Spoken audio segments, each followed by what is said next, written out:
Good evening.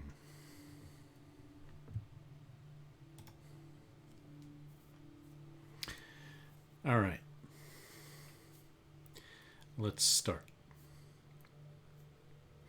I'm going to begin tonight with a reading on the tarot table, and it's going to be sort of a story-based reading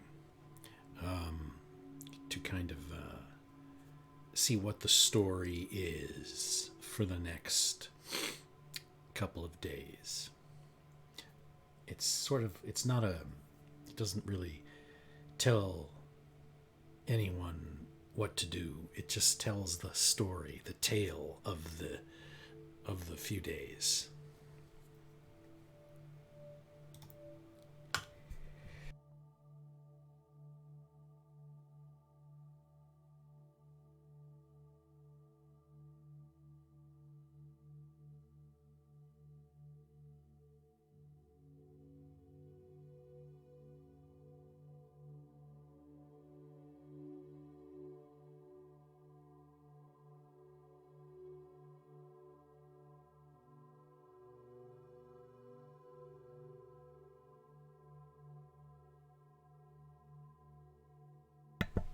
Okay.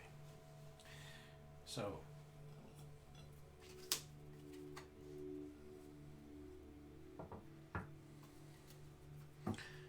let's do some shuffling.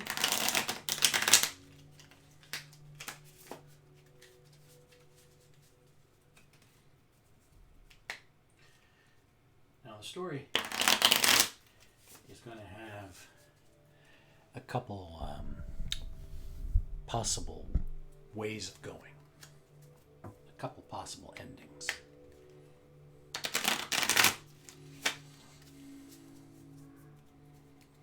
And we'll see where they take us.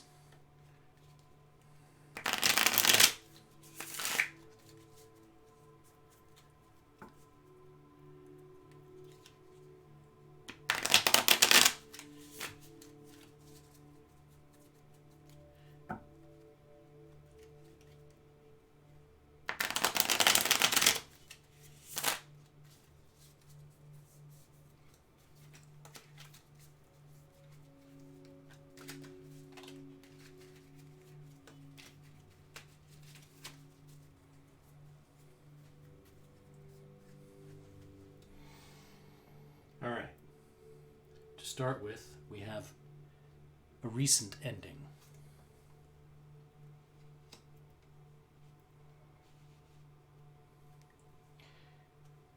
Next, we have our new beginning of the story.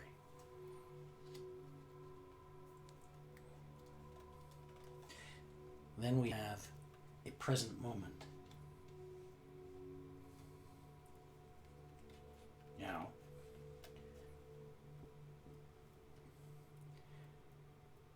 we have a possibility, number one,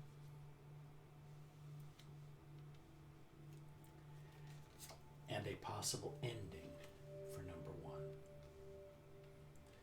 We have a possibility, number two, and a possible ending for number two.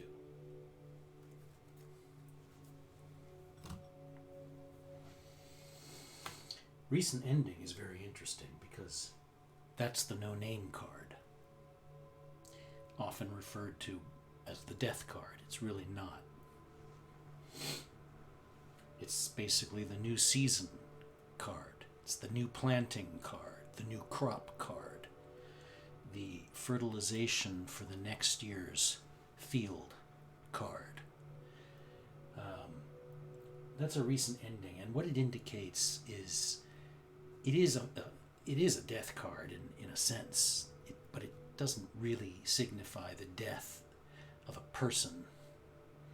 I suppose it could in some readings, but the way I think it's usually read, the way I usually read it, is signifying a turning over of the soil in preparation for the new.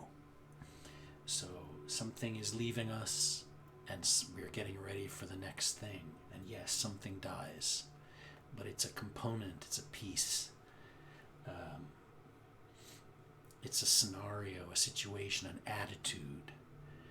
It could be a relationship. Could be some kind of an arrangement, any kind of a business, but things are changing, and there's sorrow. There's, it's not a shining positive card, but because it deals with the terror, the fear, the death-like feeling that sometimes accompanies significant change. So that's an ending. Something has drastically changed and prepared us. We've come out of perhaps one condition, some sort of an intense feeling. Maybe a relationship has ended and we're ready to move forward. Now, the present.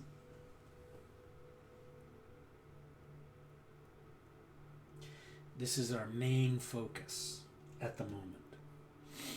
It's the Lover's card. It's reversed. So the Lover's card implies a decision involving relationships and love, some sort of a conflict, indecisive quality. One has to choose a direction. One has to choose to commit to one or the other, one person or another, or whether to go with that person or not at all. It's a card about committal, decisions, and kind of conflict, the kind of conflict around the feeling of love, the hesitation that one experiences oftentimes, even with a great relationship, the moving forward to become closer, to get into something more committed, can lead to nerves, and that's what this card is about. So that's the present moment. It's reversed, which could mean that we're having a lot of trouble moving. We're not making the decision. And on the other hand, another way of looking at it is that we're rushing blindly into things without giving them the proper consideration to make valid decisions, to follow our true feelings and do what's right, what's good for us. That is the present dilemma. Now,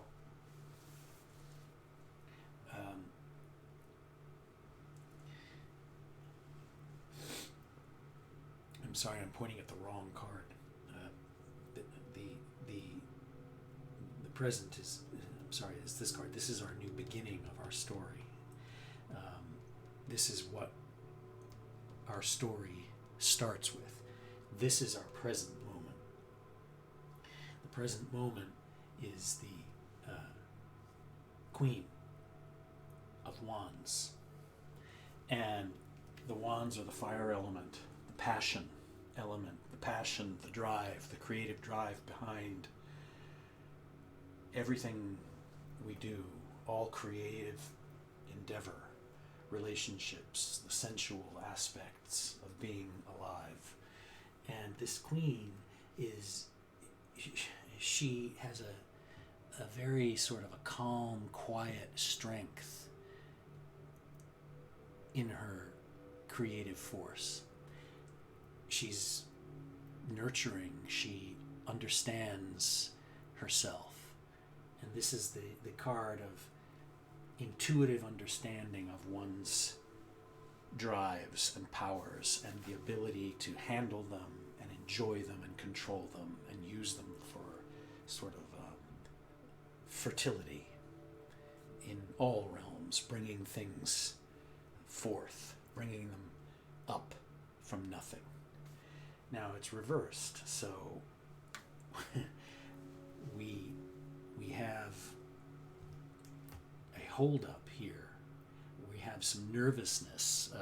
We're losing confidence in the realm of the sensual, of the force that drives us to want to be with someone physically, passionately, And here we have, back here, the ending of our prior story, this drastic sort of renewal of the earth with the death of something.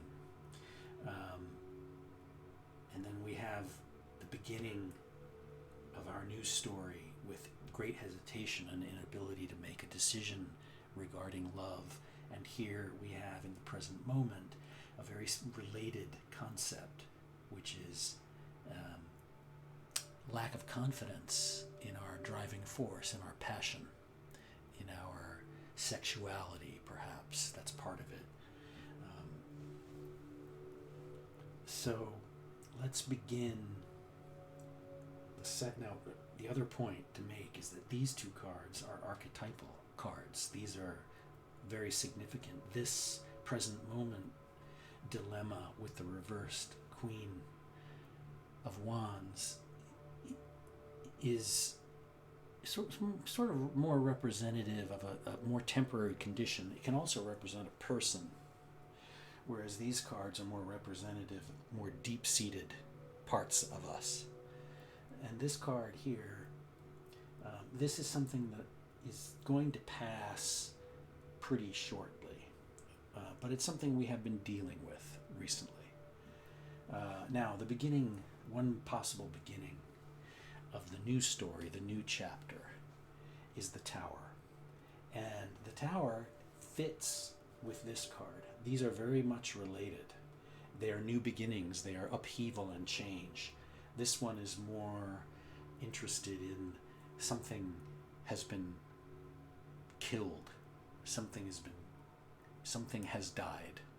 Some part of us has been put to rest to prepare for new developments. Here, it's a more violent upheaval. Some force, some realization has hit. Some intuitive perception, perhaps, has hit and has knocked us off our pedestal, quite literally.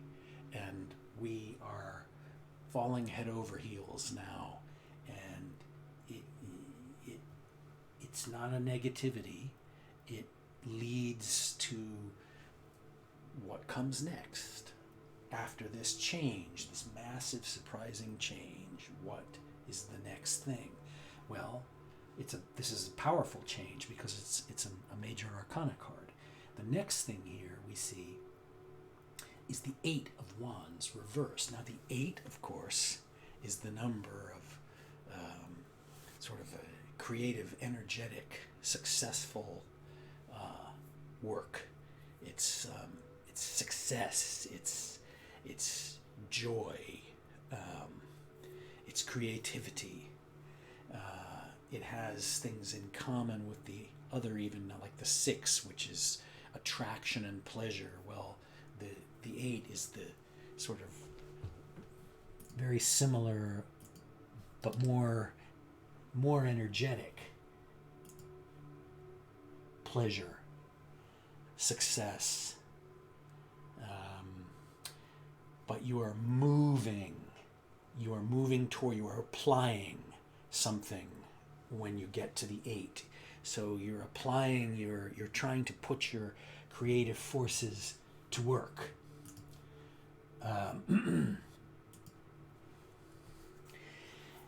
You're trying to make them balance, and you're achieving a kind of perfection.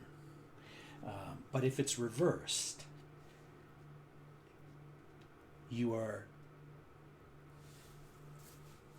destabilized in your Wands energy. You are not achieving balance. You are perhaps moving too erratically, creatively or passionately. It can also mean the opposite, that you are stuck. You are still sort of stuck and retreating to safety. The 8 is an interesting number. Let me read for a moment what one of the there's a book by Jodorowsky on this deck. I want to read what he says, because the 8 is a number that often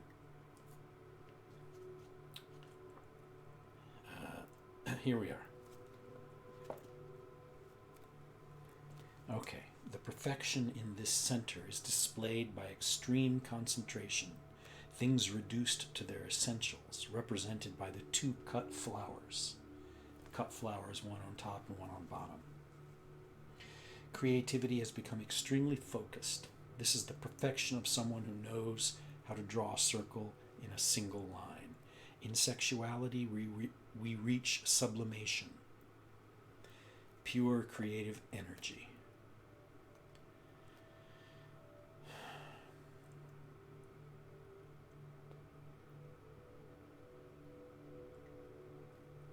Yeah, and he agrees that if this card has a negative side, in other words, reversed, it would be paralysis, the stopping of all movement, and extreme perfectionism bordering on asphyxiation. So he leans toward the feeling trapped rather than the erratic. And I think I tend to agree with that. The 8, because of its structural soundness, its evenness, probably reverse, does indicate a trapped quality. So that is a possible ending. This change, this massive change leading to a bit of continued hesitation in the physics, the realm of creativity. Perhaps we get a little bit afraid, but since it's an ending, and since there's been such force in the change, I would say that this represents a real struggle, because there's so much strength behind this change that it's very unusual for it to result in stagnation. So I think that this is an ongoing, things obviously won't stop here. Now, the other possible ending is we start with the other possibility and then ending. The possibility here for the next chapter is the reversed sun card, which is the card of joy and community and sharing of pleasure. Reversed, it can mean excessive behavior, it can mean overbearing, dominating behavior. It can basically, it's almost like a dictatorial card, this overbearing, blazing sun, overwhelming everything and taking over and wiping all subtlety out. And that could be the next possible step after where we were in the present moment with our hesitation or self-doubt creatively, leading to some sort of a reaction that makes us try to dominate our situation. And the possible ending following that is a breakthrough in thinking. We find that taking the intellectual road, learning something new, thinking our way forward is the way to go. This is the Ace of Swords, the air sign for mental ideas. And it's the flag, the waving of the sword, like, come here, come follow me. Think. Don't just run blindly with your feelings. It's like a big red light. The aces always represent the calling to that energy, to that particular suit. So it's a calling to sit down and figure something out. So there's something going on here with change, indecisiveness, self-doubt creatively, possible reaction with being overbearing and not enjoying anything very much, becoming harsh and negative, dark, perhaps, is the other way to see it, as a dark cloud of sort of overbearing, negativity. And then this breakthrough. Come on now. Figure out what's wrong. Maybe you're doing things a little bit too impulsively, so let's think. Do what you know. Fall back on that. Up here, the other possibility is that we burst out into a massive upheaval and we try to reorient our lives drastically, and it leads instead to a retreat and feeling locked in, and where we isolate ourselves and creatively. I'm speaking. This is the force of creative energy. So that's a possible story for the next week that we need to be aware of. It has a lot of warning signs because of the card reversals. Sometimes, you get more positive readings when you don't do card reversals. They make things a bit more complicated, but I think it's worth doing. So there's one possible storyline that we should think about.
Thinking about doing the VR thing again.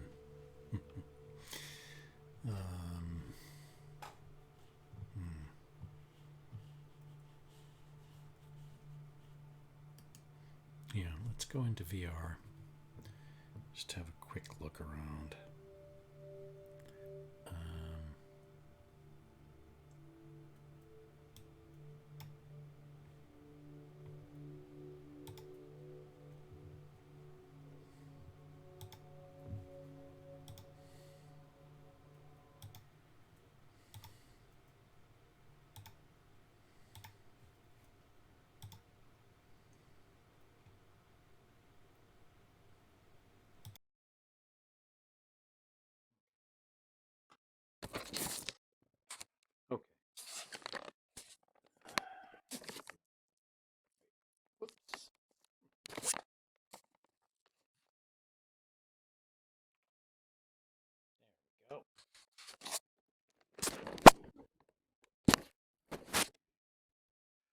Let's see if, whoops.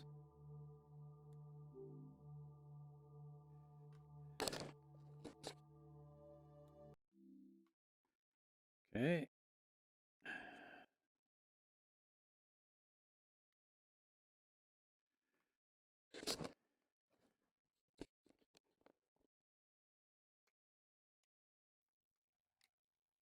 Here we are.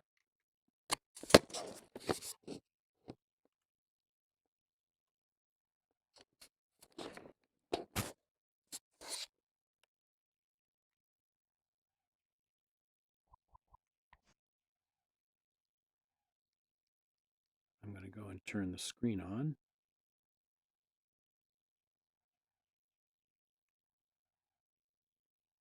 There we go.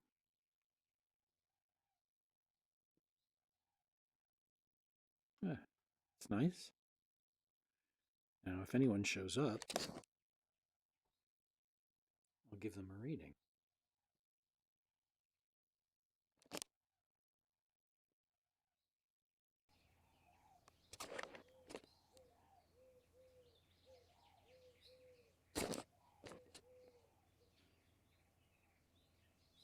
Let's see.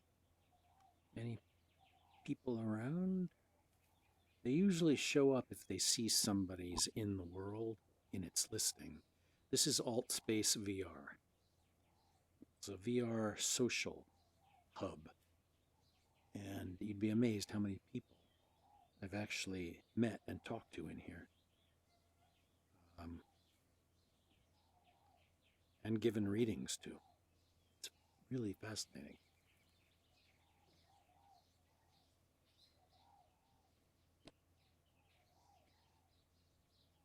I don't see anyone yet. But we have the Strength card on the left, the Five of Cups in the middle, and the Eight of Swords on the right. Now,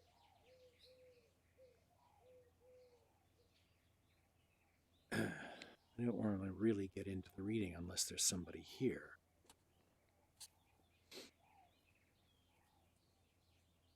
So, enjoy the trees a little bit.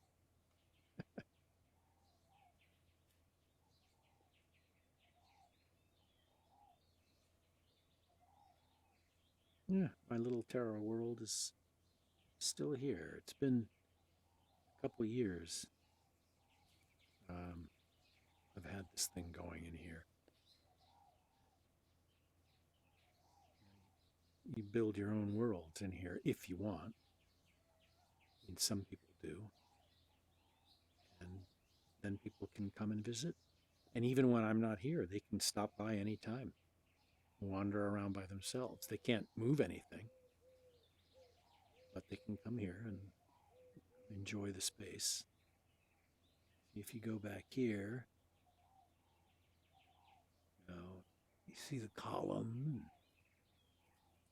You get a view of the whole sort of little amphitheater. Getting my wire twisted. Hate that.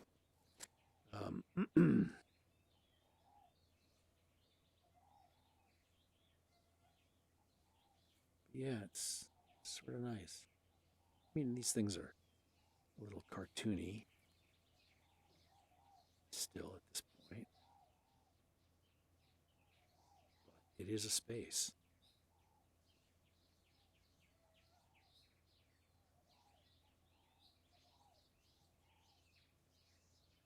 I had people here last night and the night before.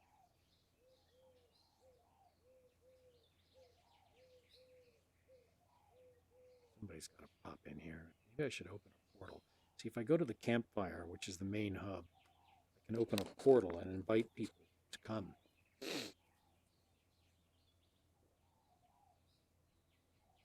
kind of hate interrupting people, though. But it's up to them if they want to come.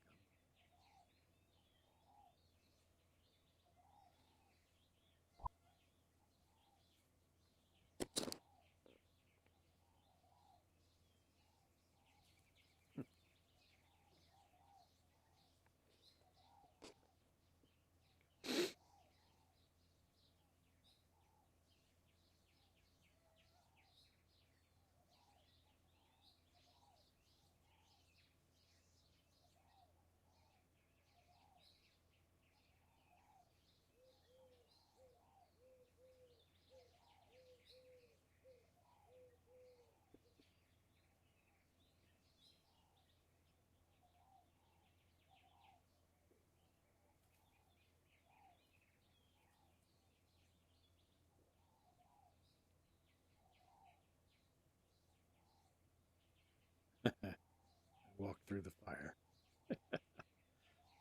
Oh, well.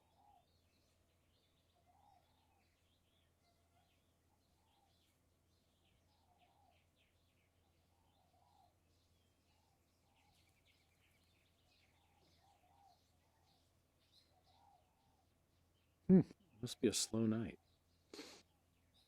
Well, let me go to the campfire. What the heck?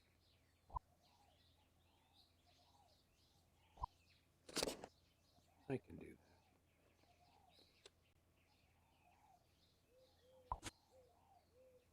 that.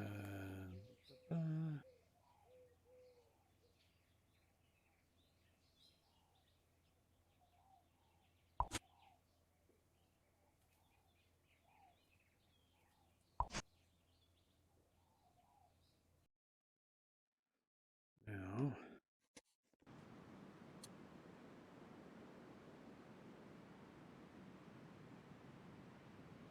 okay. All work and no play makes Jack a dull boy, Oh my god, it's Billy Ray Cyrus. Can I get your autograph on my hand? No, but I can do it on your back. They're all here. Thank you, Billy. We're all hanging out chatting. All right. The Florida man. That was hilarious. Yeah, they already know you're famous. There's been a lot of famous people in alt space, like Robert Downey Jr. Yeah, Roach. You ever Oh, touch yeah, so that's hard cool. that Roach grew legs? Yeah. Oh no. Very, Just crawling very across the cool. floor. Robert Oh my Downey Jr. god. That's why a I stick forget Does he the go by- other people. What? Does he Who go are by you? his You real keep name walking or around. You're does I being he don't very have a know. weird. name? The admin Have a just good night. alluded to the fact that they're in here. You're trying to play Connect 4, like literally. No. I mean, they want to play online. They're gonna end up in here. They're just. Whoa. I need a bubble. Hey, where's your Yep. bubble? No, this is I need a bubble. Get out of my bubble. Everybody Where's needs your No. bubble? some alone time, I How do I guess. do a bubble? I'm so new. Right below Bubble. the smiley faces. Look at that. Well, they Go can to be my bubble. anonymous, and that's probably Boom. what they get off on is they can I got a bubble. run around and nobody gives Bubble, a shit. Yeah. Bubble butt, Right. bubble butt, yeah. Yeah, bubble Apparently butt. someone's Bubble, offering bubble, tarot bubble, readings. bubble. Bubble, So I cool. love that song. Tarot. Here we go. Right? I'm in. That's my Oh, yeah. And now They he's all going? gone. Okay, you want a reading? That's good. That was Okay. weird. What is he doing?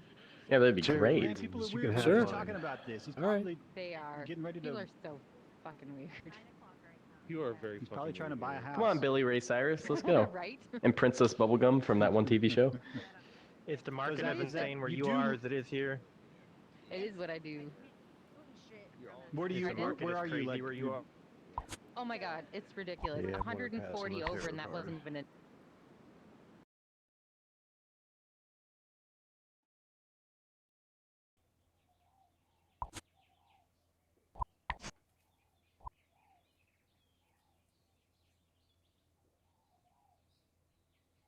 Did I lose him?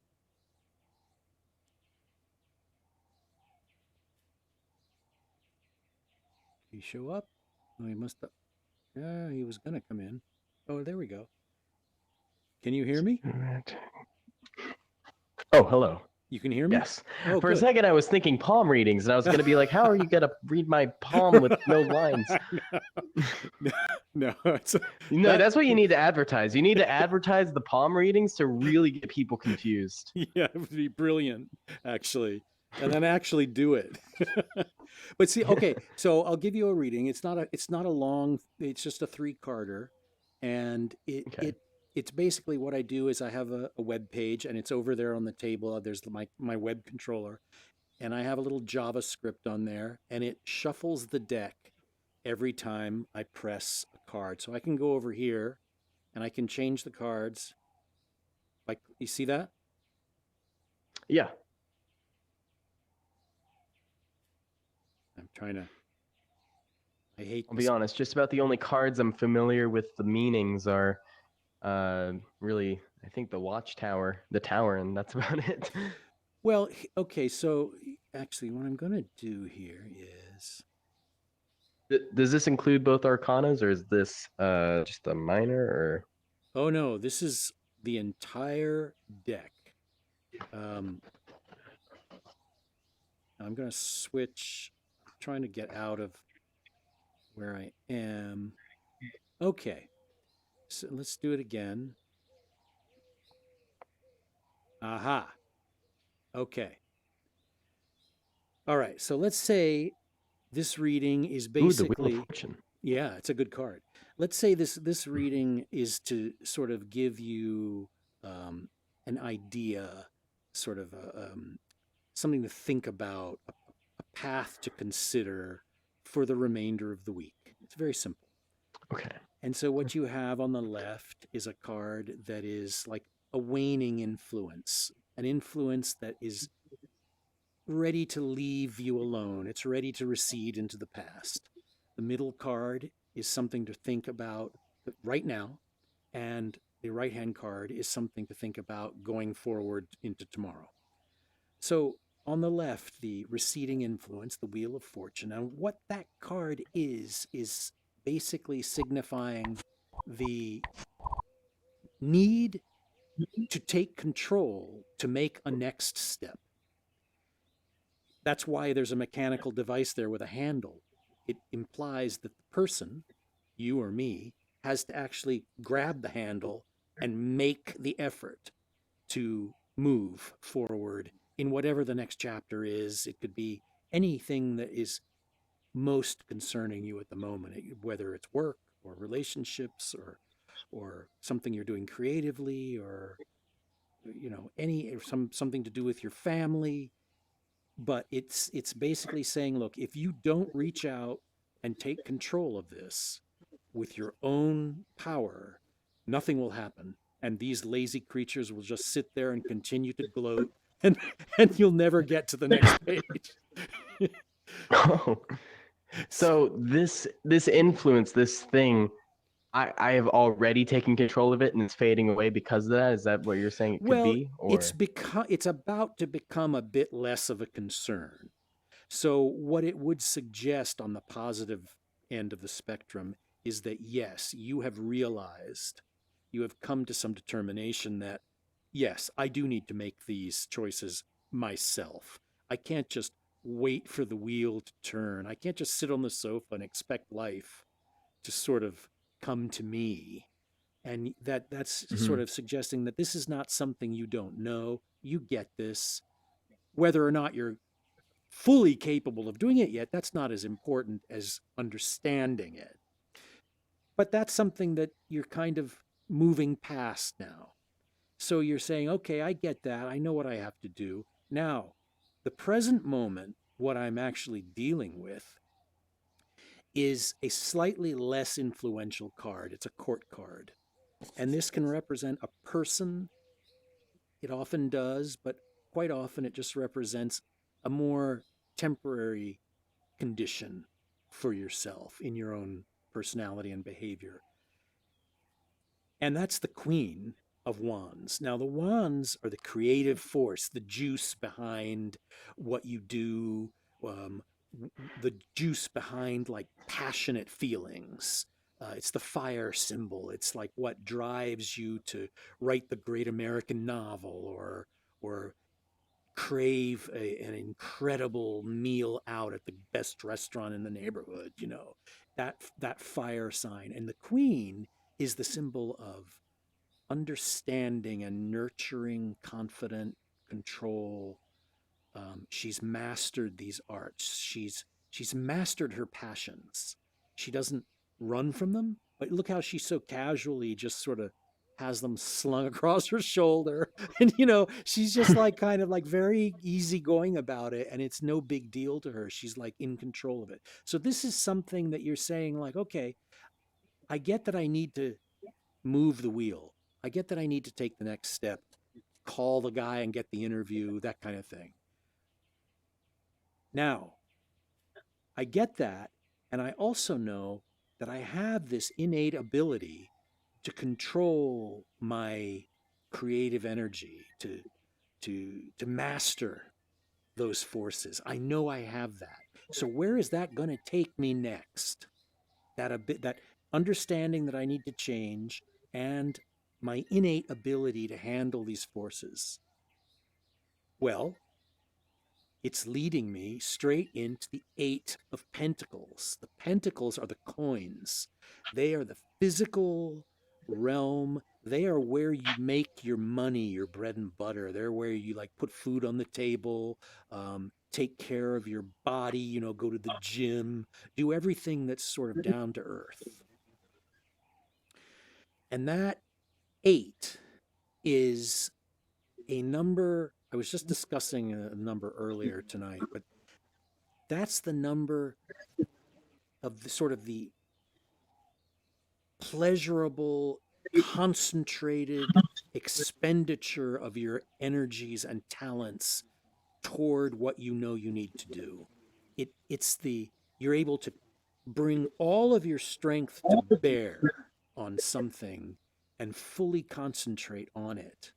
So this implies the three cards together imply if you set out to make the change and you have confidence in your creative abilities and your mastery of whatever it is you're good at, you are going to very shortly move into a period of very rewarding, concentrated work. And that's pretty much what this is saying.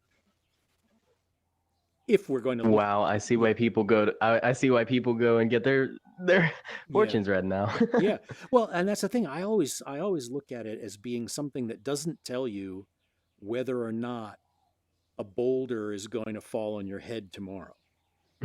It's Yeah. not that. What it tells you more is if you're afraid a boulder is going to fall on your head tomorrow, why? Why are you walking Yeah. around afraid of that? Let's look at the possible, you know, that's basically. It's card therapy. Yeah, it kind of is. Yeah. Well, that exactly. And you can do it yourself. You know, you just get a deck. I mean, you go to a store, you get a deck, you play around with it on the coffee table, and you'd be amazed what pops into your head, you know? Well, so let me tell you what's popping into my head right now, and I think Yeah. it might shock you as much as it shocks me. Granted, what you're saying is really applicable to most people, but this specifically, just one thing kept ringing through my head. You know, the Wheel of Fortune. You need to take control, and you know, but it's something that currently is subsiding now. Yeah. I am going to I have been wanting to go to college this upcoming semester, but I've been really, really like conflicted on, okay, what school do I want to go to? Do I really want to go to college? Am I good enough for college? Yeah. All those questions. But then today,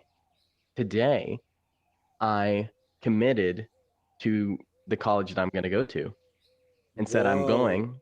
Submitted housing deposit today, Yeah. and then that's going to lead me into a brighter future. It's not going to be as scary as I once thought it would be. And that is actually really amazing. And I'm, look, without the tarot cards at all, yeah, the congratulations, because that's like a huge. I remember when I was doing stuff like that, and I know how nerve-wracking that stuff can be for a while, and when you're doing that, I remember that. And so that's a big thing, that really, congratulations. That and you look, you did that without any tarot reading. Right? Yeah. But yeah, it is amazing that if you just did that today and then this card showed up, I know, it's like, what's the word? Serendipity, right? That's the word. It's perfect. It's, on the nose. Yeah. Well, then, so look, so that happened today. So these next cards are perfect also, because they're saying, that middle card is saying, you've got this. You have everything you need to go into this. And that right-hand card is just going, yeah. And if you do, you're going to find yourself really enjoying the work, because the 8, you have to remember, This deck is a very, very old deck, and it doesn't rely on illustrations for the number cards. It relies on the symbol of the disc and the number. So the number, you have to fall back on the numerological interpretation of that number. And the 8 is that sort of generally pleasurable application of one's full energy to something.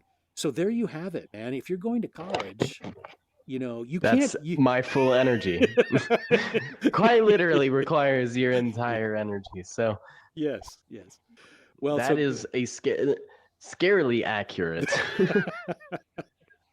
Yes. Well, I'm really glad that I could sort of give you the little. This is basically the little gift card at the end of the day that says congratulations. I guess so. Yeah. Yeah, so. So. See, that's really interesting. But personally, I don't believe in things like this. But here's one of the things that I always say. I think that even from a secular perspective, spirituality has value, and something like this, I can see how it definitely has value, not only from entertainment value, but from literally, like what I said, card therapy value, where not necessarily is this telling you what's happening. It helps you more to look into yourself and see what patterns you're falling into, and how you may be able to correct it. Because it's all happening internally. You have to be the one to apply this and find, where in my life am I having a problem where I'm like this and I can expect this, and it helps you to just align yourself on that path, because it's just giving you a little nudge in that direction. And that doesn't even need to be spiritual. You don't need to believe in it for that to happen. I don't believe in it, and that just happened. That's right. So, dude, it's really...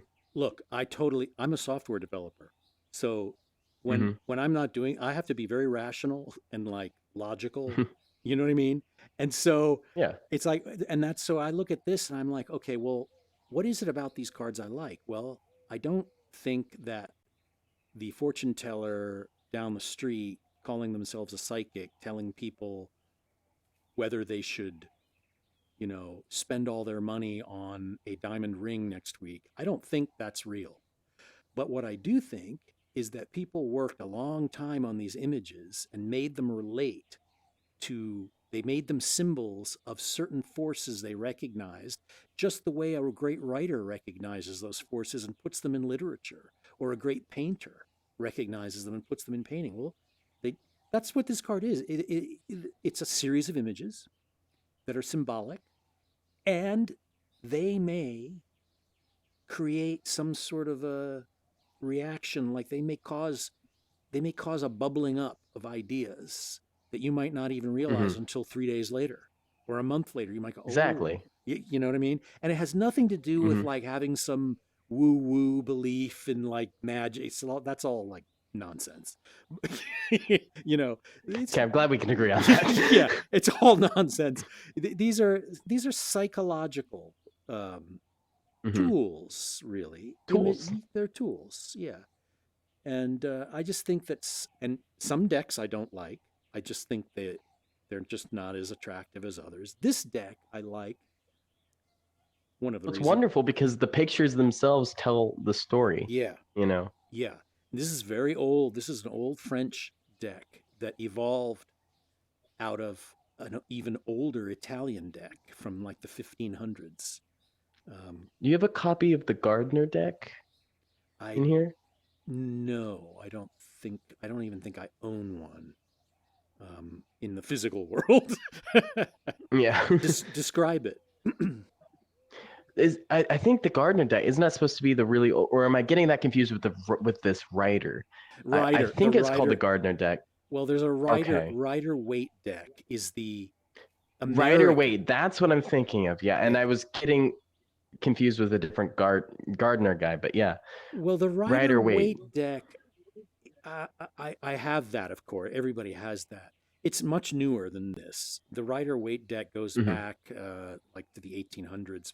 This thing goes back to the mid 1700s, but it evolved out of Mhm. the 1500s Wow. deck. And what I like about this deck is you can find copyright-free images because it's so old, and most of the printings of it are very old also. So you can use them. Well, with the Rider-Waite deck, you have to be more careful about what you do with that. If you like post images online on websites and stuff, Is it still copywritten? well, the printings are. So what happens is Mm. you get interpretations of the original Rider-Waite deck by more recent artists who sort of polish it up a little bit and sell them as Rider-Waite decks. It's very confusing. So in general, you have to be careful. And so I tend to stay away from those images for use on the web, and I stick with these because I these mean, are, these are beautiful images, though. yeah, So I love these. And I like the abstraction of the number cards. I feel I, like that's I, good. yeah. I was also about to say I love the medieval aesthetic with the abstraction of shape and form. Yeah, Like yes. how this wheel is completely illogical. It doesn't, it doesn't actually align with how a wheel would align in real life. And they did that. People always look back on medieval art and they're like, "This is stupid. They don't understand shape. They don't understand form. Yeah. Look, this is illogical. This is impractical." They didn't care. That wasn't what it was about. That was the style, and that's what they wanted to do, and they did it for an artistic reason, and I can completely see why. Because you can see, like, if it was actually going in the actual way the wheel is supposed to go, you wouldn't be able to see all of the creatures. You're For absolutely right. one. That's a very astute comment because the perspective is all wrong. Hmm. And you're right. They warp the perspective in order to maintain the symbolism of the Hmm. abstraction of the symbol for the eye because Hmm. it's a card. Now another artist, like a more modern artist, would do this and they would be like, "Oh no, I have to get the perspective of that wheel Hmm. correct." And it wouldn't be as good. Hmm. Well, because Yeah. then they're starting to let their analytical side of their brain overtake the creative side of their brain. And in something like this, you want the creative side of your brain to do all of the work because you're putting more intention into it that way. Yes, yes. I mean, that might just be another woo-woo way of looking at it, but I also think of it, you can even interpret the abstraction as in it's a distorted image, and it's illogical. It's illogical for you Yeah. to think that you were being held back by this thing in the past, that it really isn't a worry, and that you can get past it, and that you are Yeah. getting past it. You can even take that You interpretation of it. you're already like in graduate school with this.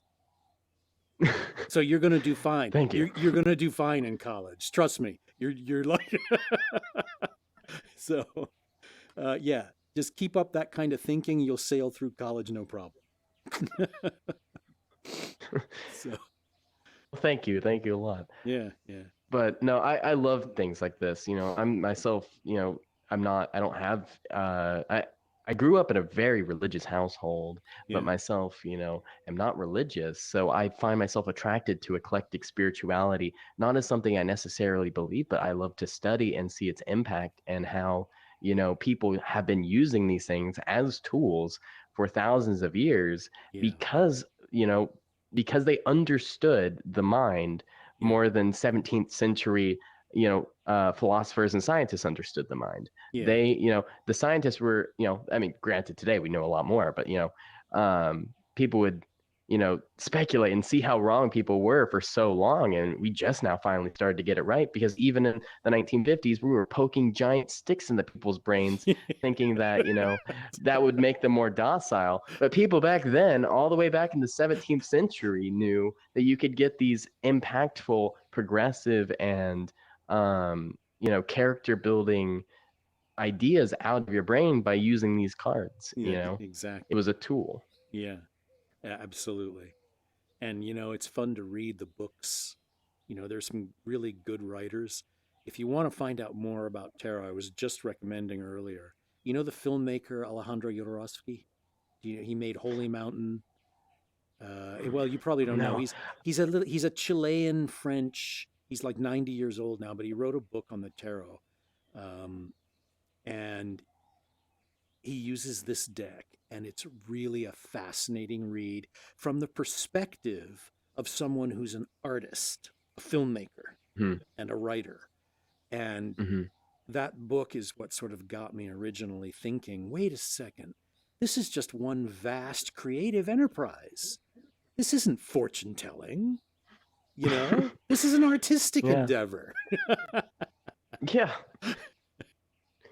So, Just like, dream catchers and everything else, that we adopt in the Western world without even, blinking to think about its spiritual, like impact. We just think this is just something that we do, yeah, but an outside observer can see it as spiritual, that's Why right. do, casinos are the perfect example of this. Perfectly rational and secular people go to a casino thinking, knowing the odds, I'm going to play this roulette table, even though I know I will lose 3 cents on every dollar on every spin I play. And there is literally no way in the long term that I can win this. Yeah. But I'm going to do it because I believe that I have luck Yeah. on my side and that I'm going to win, Yeah. Or like, why do people, if you ever sit at a blackjack table, oh my God, you would think you were a witch.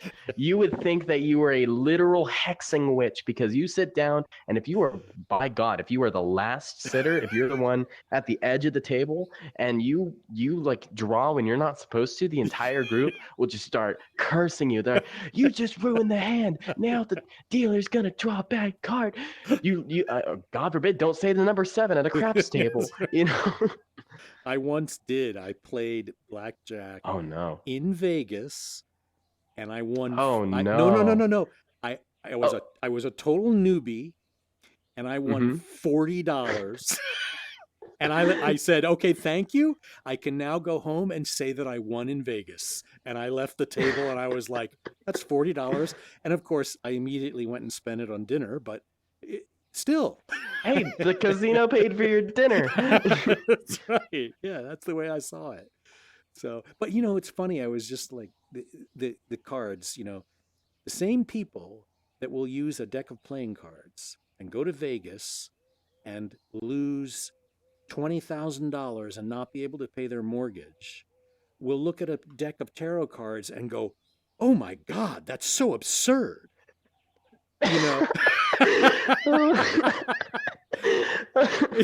That's hilarious. So I mean,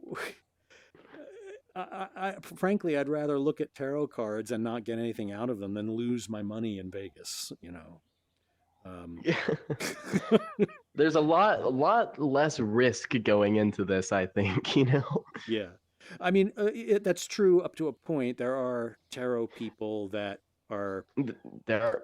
just. But that's like, you can go to a casino and just like you did, you can have fun, you can see the experience and the good positive side of it without being drawn into an absurdist level territory. Yes. Same thing with this. It's less risky to do.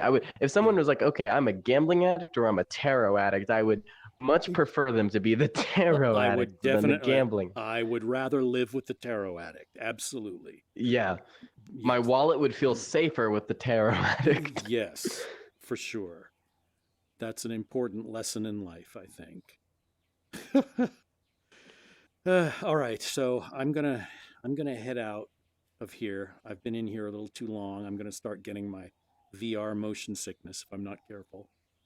But Okay. I think this reading, I'm like really glad I did it because, I feel like there's somebody here who's about to go to college and really wanted to get that done, and that's like really cool. So Bam, boom. Yeah. Right there on the wall. So I'll shake virtual hands, and this is what I love about VR. I know, it's amazing. And I will say good night, and I've friended you, so if I see you in here again, absolutely. If you see me online, just pop in here and say, "Yo, dude," and I'll give you another reading. Yeah, we got to have a metaphysical conversation, Yes. sometime. Absolutely. I love those kinds of discussions. All right, well, have a good one. Have a good one. See you later.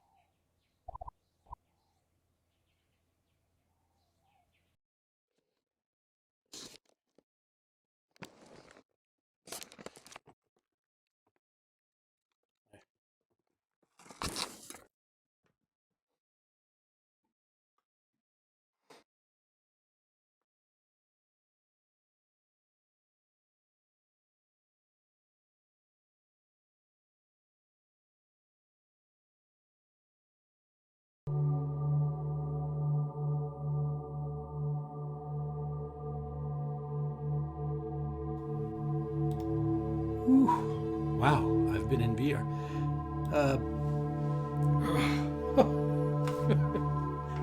That was great.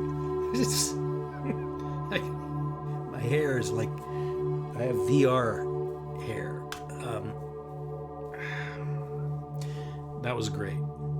There's this guy going to college, and I mean, a tarot reading, I think, was. Turn the music down. The tarot reading was really appropriate in that circumstance, and that guy going to college, the timing is perfect. I love that about VR. It's so interesting. Last night I went into VR and met these two characters in there. I did not give them a tarot reading, but they were talking about some artwork that they had seen in VR, and I said, what is it? And they said, oh, here, and they showed me, and they took me in, and it was this incredible, massive, this light show of like spiritual Buddhist chakra people, meditation forms floating in a galaxy and coming at you, and demons and dragons and stars, just incredible stuff. Gods and goddesses floating around, coming right up to you and stuff, all in VR. And then tonight I go in and have this very simple interaction with this really obviously young guy who just got into a college today, and the reading he was saying that he got was appropriate, like right, just fit. And that is really the use of tarot, and it's very interesting what happens in VR. I find that the conversations tend to be more in depth than the ones in reality, because when you're in VR, it is real. That's a misconception. It is reality. You are just interacting with a real person in a different way than you're used to. And because it's a different way than you're used to, I think it releases some social hesitancy that a lot of us have. In reality, there's things that we're worried about. How are we fitting in with our clothes? What's the person making of my hair, which is a mess? What's the person, what expression am I maintaining? Am I conveying enough interest? I get that a little in VR too. What I tend to do in VR, to let the person know that I am focused, I tend to nod, because I know that the avatar head in VR is going to convey to them that yes, absolutely, I agree. Those motions that you make in VR are very finely translated from you into the VR avatar, which is amazing. But that conversation is just another example of why I go in there. And I hope for things like that. And, you just have to kind of sit and wait a little bit. And then, I went and made a portal.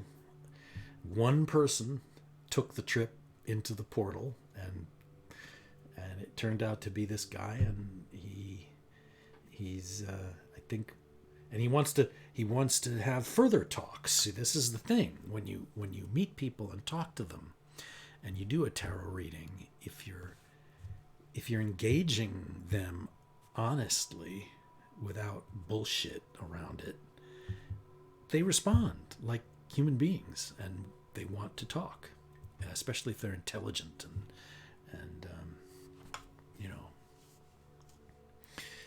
so, wow, that was cool.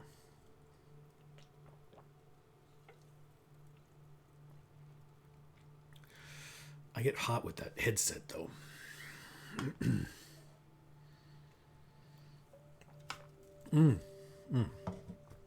I got to keep up with my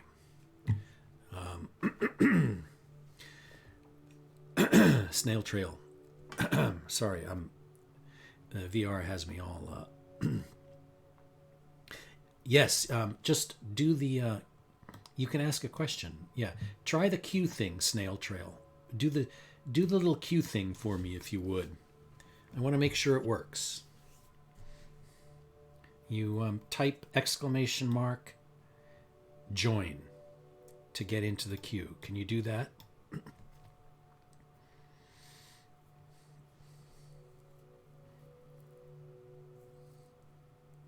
Oh, snail trail might not be there actually. They probably got bored with my VR experience, but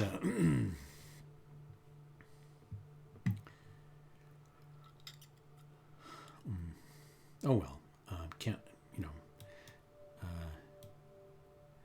I can't see the chat messages while I'm in VR, so I guess I missed that one.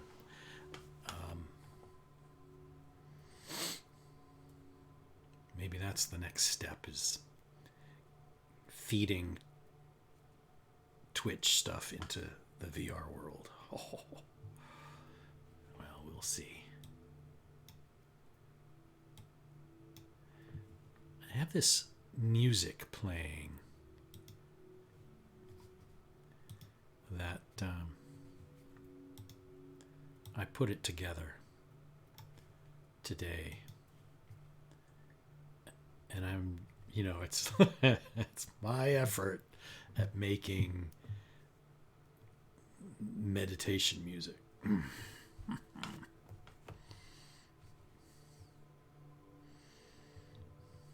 I have it looping. It's like 6.5 minutes of music, but I have another piece though that I can switch over to. Probably should. It's getting a little old. Damn it. I'll let it finish. What the heck? Oh, I'm sorry, Snail Trail. I missed your question. I need another viewer to come in. I mean, I have more viewers when I go into VR.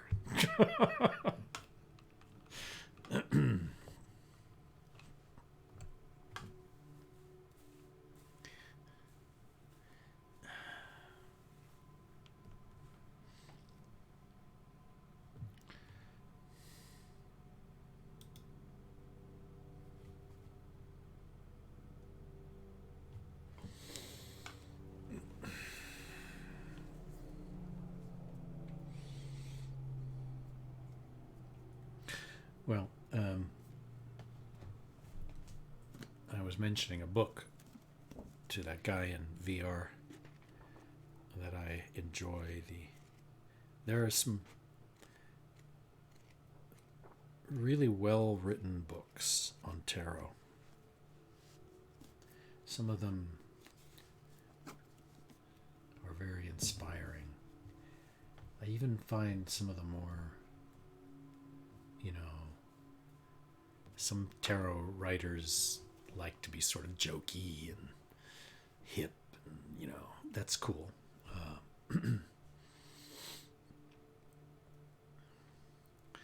But the ones I tend to remember best are the more straight on, more serious sort of ones that sort of view its mystical power as being important. Those are the ones that stick with me the most. But it's funny how you can know quite a bit about tarot and still pass a book you've never seen before in a bookstore and go, oh my God, I want that book. It's going to tell me something new. And you buy it right away, and then you throw 3 others in the bag also.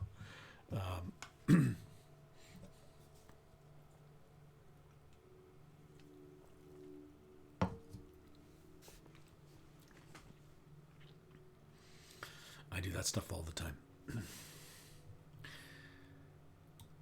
Let's see what's going on elsewhere. What are my Twitch compatriots up to? Who's on? Oh, not many. Not many. Wow, there's only like 8. 7 or 8. Wow. 9.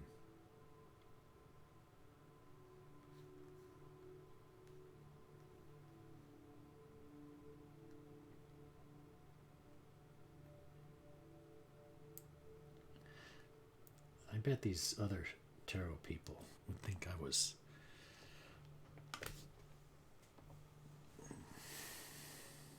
playing some game with the VR thing.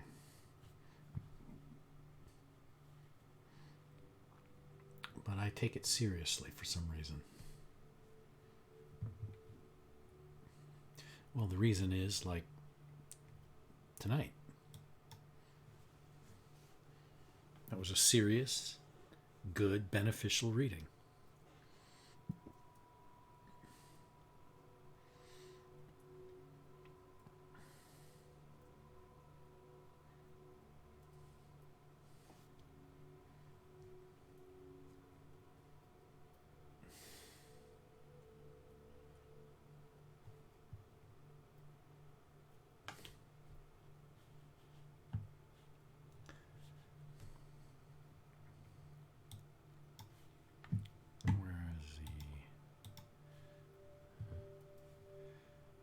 Music. Okay, I think I should switch songs. I don't know. Maybe not.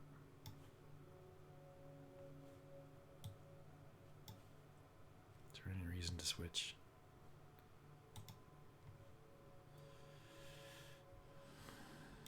Sure. I'm switching. Boop. Okay, we'll play this one.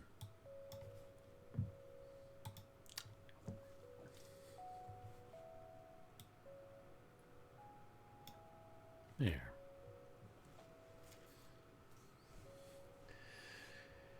Well, I think perhaps I've done enough for tonight.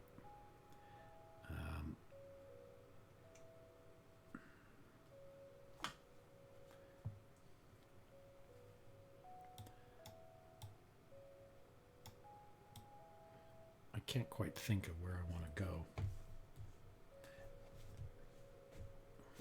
I don't really have much to talk about other than doing another reading tonight.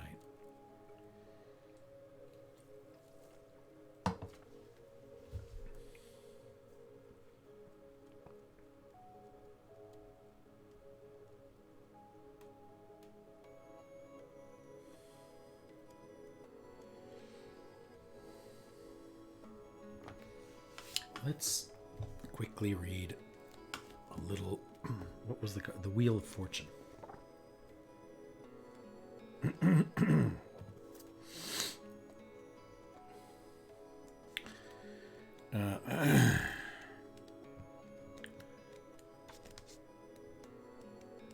we go. This is Jodorowsky, the filmmaker, in his book.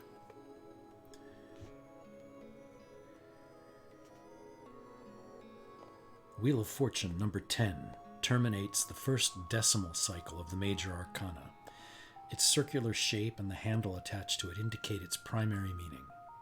The end of one cycle and the pause to wait for the strength that will set the following cycle in motion. In the continuity of the tarot, it is Arcanum 11, rightfully titled Strength, that succeeds. The Wheel of Fortune that succeeds the Wheel of Fortune and sets off the next decimal cycle.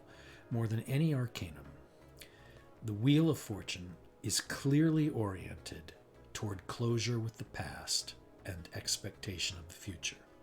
For this reason, the position held by this card in a reading will allow us to say if a plan for life needs to be finished to make a place for the new plan, or if a new era is already underway.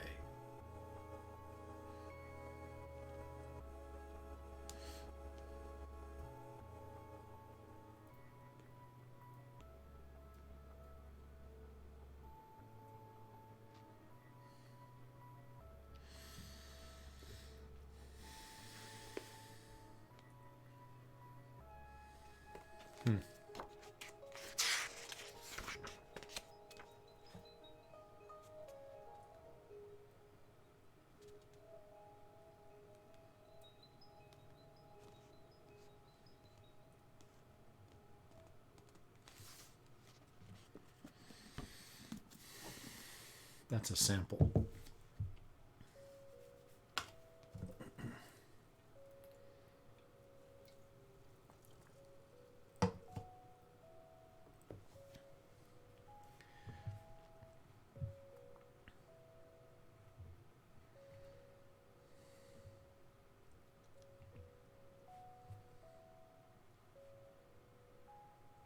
Okay. That's all for tonight. I'm a little on the tired side. So everyone have a great rest of the week.